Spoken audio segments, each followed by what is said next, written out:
Childhood obesity rates are skyrocketing. In the past few decades, we've seen an alarming increase in the number of kids who are overweight or obese. But why is this happening? Well, it's not just about food choices. It's about declining physical activity, more screen time, and fewer opportunities for kids to move. Schools are cutting back on phys ed. In 6th grade, nearly all schools require PE. But by the time students reach their senior year of high school, that number drops drastically to just 43%.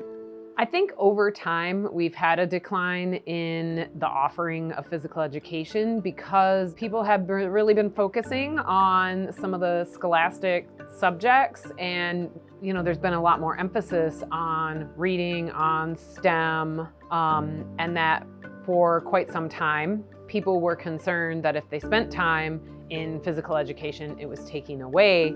There are only so many hours in the school day, and funding has been cut in a lot of places, and so I think that's how we ended up losing out on our physical education. Screens are everywhere. In 2023, about 2 in 5 American teenagers reported spending more than 8 hours per day on screens. Even in children, entertainment screen time in the US rose almost 1 hour per day from 2019 to 2021. Too much screen time causes a lot of sitting with no movement.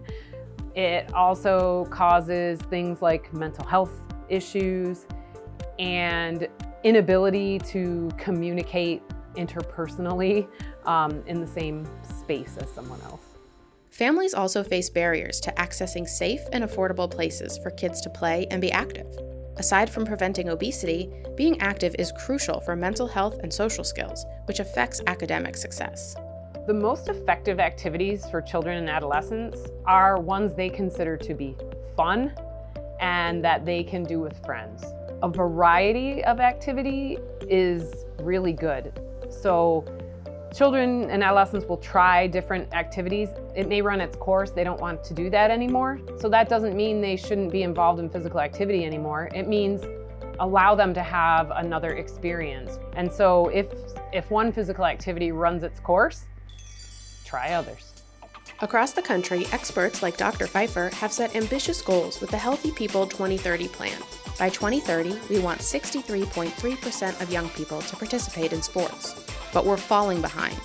Only about 50% of kids are meeting this target. If we reach this goal, we could prevent over 1 million cases of obesity-related diseases and save billions in healthcare costs. So why aren't kids getting more active? Barriers are going to depend on the family and their situation, and access to resources, in addition to being able to afford experiences, even ability in terms of neighborhood safety. But I'd say those are the big ones: time, affordability, accessibility. Organizations like the Aspen Institute, Project Play, and the National Youth Sports Strategy are working to make sports and physical activity within reach for every child in America. But they need our support.